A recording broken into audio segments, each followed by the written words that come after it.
अस्सलाम वालेकुम। होपलाइन हेल्पलाइन पे कॉल करने का बहुत शुक्रिया। मेरा नाम नसीम है, बताइए मैं आपकी क्या मदद कर सकता हूँ। आपको पहले ही बता दूं, मैं टिम्मी हूँ, लेकिन मैं पागल वागल नहीं हूँ। ये तो बहुत अच्छी बात है। आप कुछ पूछेंगे नहीं? हेल्पलाइन पे कॉल आपने की है, आप बताइए। नींद नहीं आती बस। रोज रात 3 बजे उठ जाता हूँ और फिर सो ही नहीं पाता। और ऐसा कितने अरसे से है? साल हो गया अब तो। 1 साल पहले कुछ हुआ था? कोई हादसा, कोई सदमा? अब्बा फौत हुए थे। और क्या आपको ऐसा लगता है कि आपके वालिद साहब की वफात में और आपके नींद ना आने में कोई कनेक्शन है? मेंटल केस थोड़ी हूँ।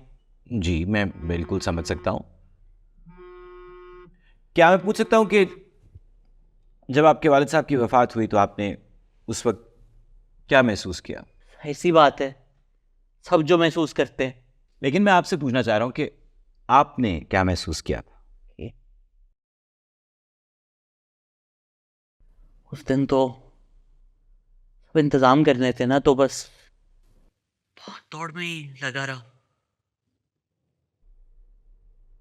और तब से अब तक? समझे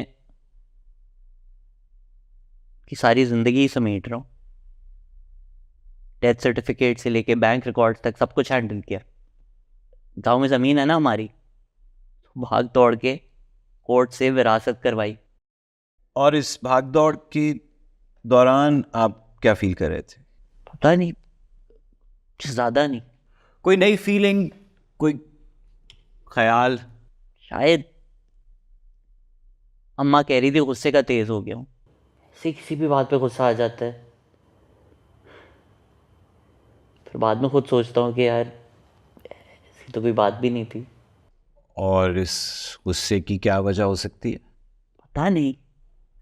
कहीं ऐसा तो नहीं कि इस गुस्से की शक्ल में आप कोई और जज्बात या इमोशंस निकाल रहे हैं? किस किस्म के जज्बात? मसलन गम, दुख, ओ उदासी। भाई, मैं अकेला बेटा हूँ। मैं पड़ गया ना इस रोने धोने में, पूरे खानदान में ही डाउन हो जाना है। अगर मैं आपसे ये पूछूं कि क्या आप अपने वालिद साहब को मिस करते हैं? क्यों नहीं करता? क्या आज कोई अजीब आदमी है आप? मैं आपको कह रहा हूँ मुझे रात को नींद नहीं आती। आप पता नहीं कहाँ की बात कहाँ ले आए हैं। इतना भी फालतू वक्त नहीं है मेरे पास जाया करने के लिए। खुदा हाफिज। आपका जब दिल चाहे आप दोबारा कॉल कर सकते हैं। होपलाइन हेल्पलाइन पे कॉल करने का बहुत शुक्रिया।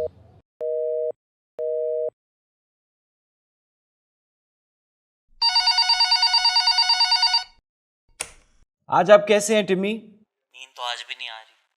सोच रहा हूँ कि जब अब्बा फौत हुए ना, तो मुझे तो लगा मैं उनके बगैर कुछ भी नहीं कर पाऊंगा। पर माँ बहनें भी मेरी तरफ देख रही थी, तो ऊपर से कुछ नहीं शो किया मैंने। और अंदर से? अंदर से एक ख्याल बहुत तंग कर रहा था कि आखिरी दिनों में अब्बा और मेरी कुछ बन नहीं रही थी। मतलब कभी उन्होंने कुछ कह दिया, कभी मेरे मुंह से कुछ निकल गया। बस यही सोचता हूँ कहीं भाग जाऊं मैं जाकर। सॉरी। सॉरी की कोई बात नहीं है। माँ बाप की इज्जत तो नंबर 1 चीज होती है ना। गलती हर इंसान से होती है टिम्मी। आप इस वक्त क्या महसूस कर रहे हैं? सॉरी। अच्छा, आप मुझे ये बताएं कि सोने के लिए अगर किसी चीज का सहारा लूं तो वो ठीक है? आप कुछ शेयर करना चाहते हैं? पहले तो हम दोस्त वगैरह कभी कभी जोड़े लगा लेते थे। जोड़ा समझते हैं ना आप, वो पक्का सिगरेट। पिछले 1.5 साल से तो मैं रोज ही एक जोड़ा लगा लेता हूँ, बस रिलैक्स करने के लिए एक जोड़ा लगा लिया। समझ रहे हैं ना? और रिलैक्स करके क्या करते हैं आप? आप फर्स्ट पर्सन है इसको मैं ये बता रहा हूँ। फुल रिलैक्स हो जाओ ना, तो मैं अब्बा का स्वेटर पहनकर उनकी आवाज़ सुनता हूँ। स्वेटर में से आवाज इस तरह? स्वेटर में से तो खुशबू आती है उनकी। संभाल के रखा हुआ है ना,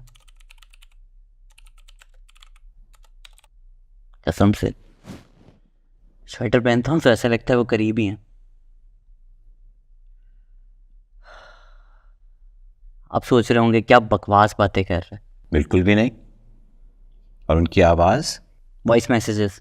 ओह अच्छा। डिलीट नहीं किया मैंने, सुनता रहता हूँ बार बार। कई तो ज़बानी याद हो गए हैं मुझे। और कैसा महसूस करते हैं? दर्द तो होता है, आंसू भी आते हैं, लेकिन फिर दिली सुकून, बहुत सुकून। ये तो बहुत अच्छी बात है। हाँ अच्छी बात है, लेकिन काश मैं उनको बता सकता ना कि कितनी इज्जत करता हूँ, कितना प्यार करता हूँ उनसे मैं। काश मैं उनसे माफी मांग सकता। तो आपको रोक कौन रहा है? मतलब मतलब अगर वो आपको करीबी महसूस होते हैं तो आप उनसे बात करें। क्या मजाक कर रहे हैं आप? उनसे कैसे बात हो सकती है अब? आप बताइए कैसे हो सकती है? Voice messages. ज़बरदस्त, एकदम फर्स्ट क्लास। तो मैं भेज दूँ उनको? फ़ोन जिंदा है ना उनका? हाँ हाँ जिंदा है। तो फिर देर किस बात की? ठीक, मैं क्या कहूँ उनको? वही सब बातें जो आपने अभी मुझसे कही हैं वो उनको कह दीजिए। ठीक, बिल्कुल ठीक। Thank you. ऑफलाइन हेल्पलाइन पे कॉल करने का बहुत शुक्रिया।